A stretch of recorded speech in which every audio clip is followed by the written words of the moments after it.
What up? So, we're doing a little editing this morning.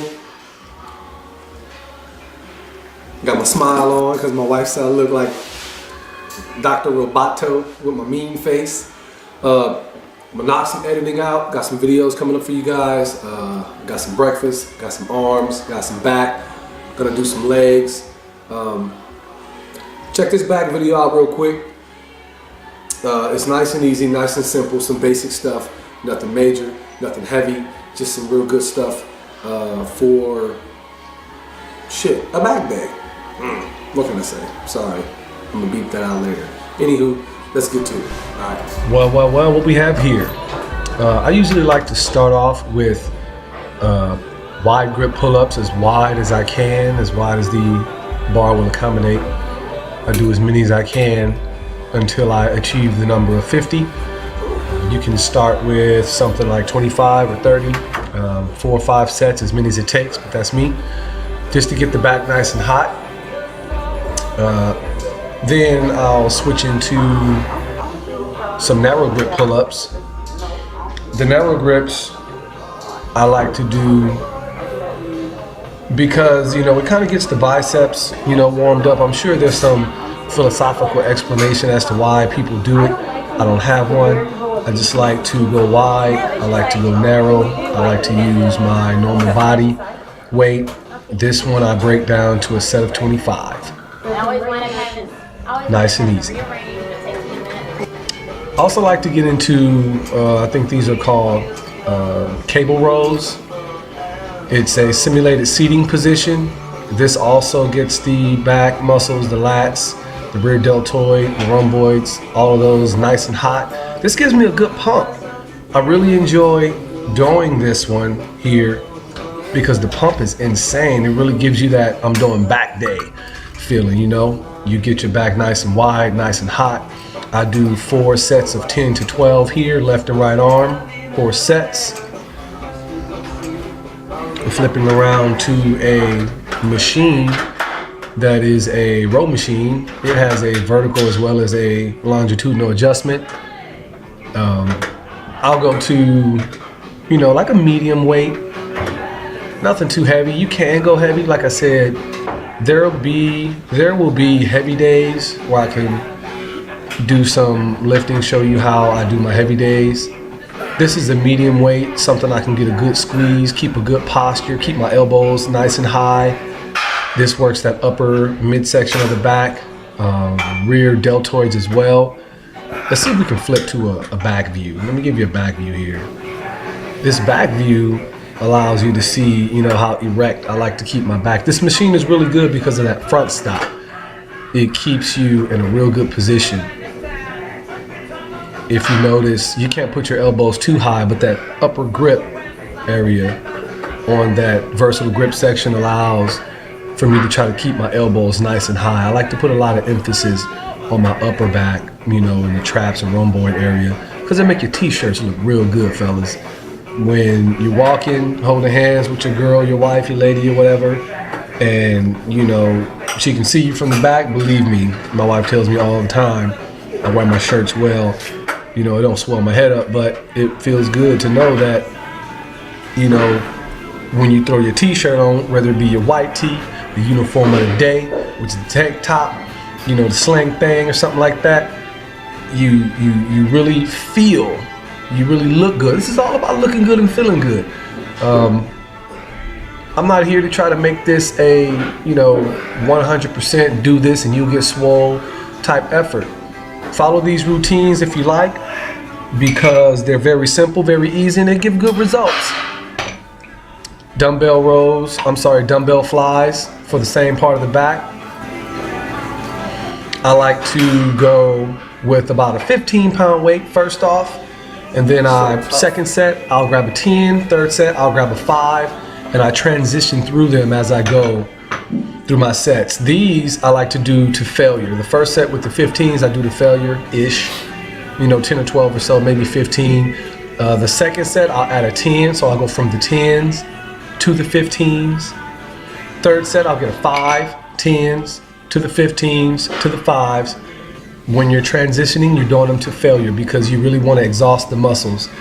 This is a really, really good technique used to add striations to your muscles. You're not really achieving a hypertrophy effect, meaning that maximum weight, maximum destruction of the muscle fiber, but this fatigue aspect will really give you a good look when you go shirtless. A lot of guys are big and smooth.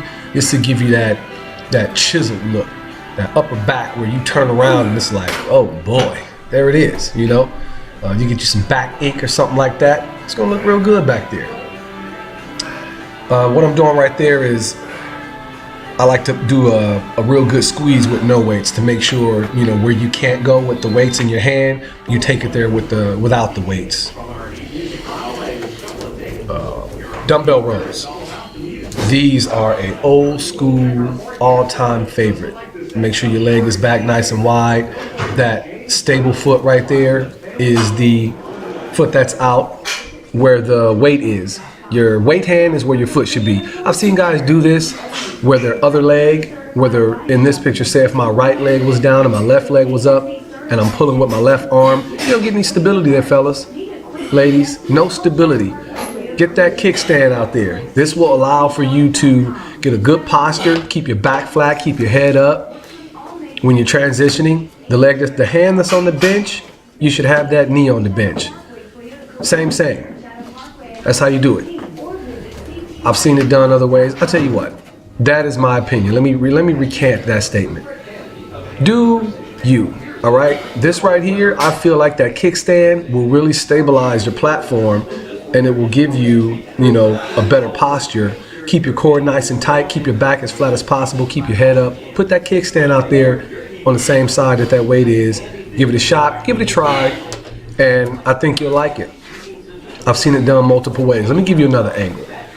Because, you know, when you're looking at this from the front, that's why I'm in front of the mirror. Let me give you what I see in the mirror.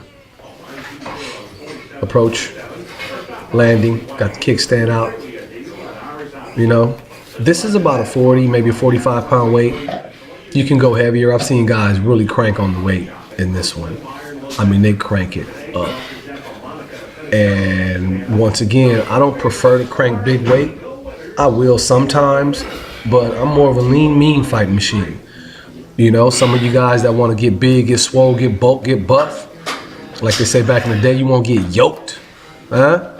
You can, you know, grab you at 80, grab you at 90, crank that thing until you can't crank it no more. Me, I'm trying to get that sexy look. I'm trying to get that striated, nice, healthy, not too big, not too small, you know, stay in shape, keep my bones from getting old. That's what we're trying to achieve here. Ultimate fitness, you know, overall. The phantom physique, that's what we want. That sneak up on you. That, oh, surprise them when you take your shirt off because they didn't know all that was under there. You know what I mean?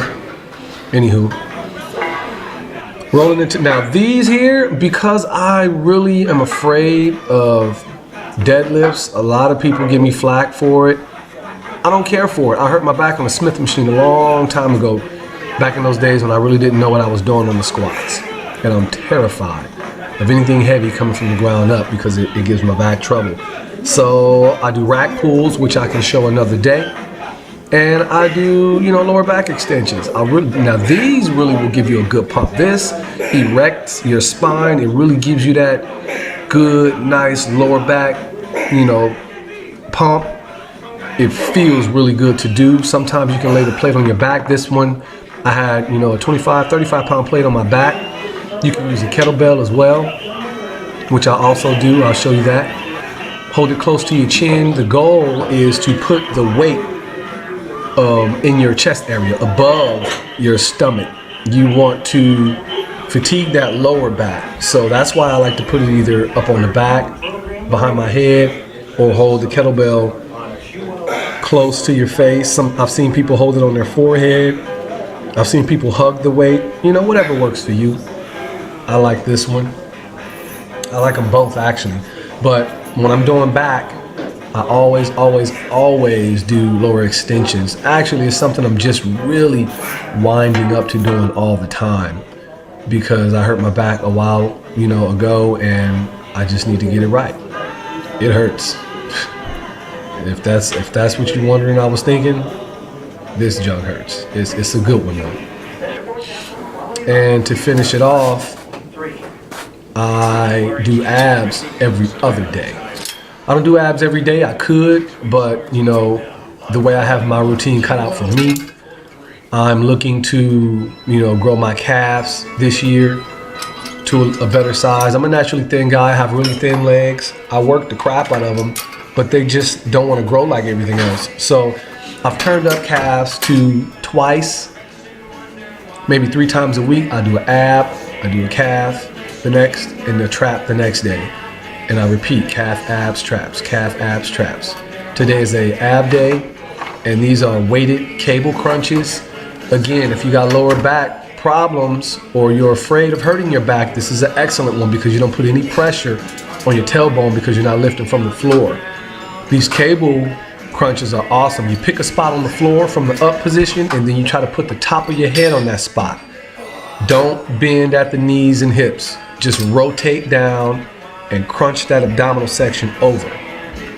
That's how those will be achieved. 4 sets, maybe 5 sets of 10 to 12.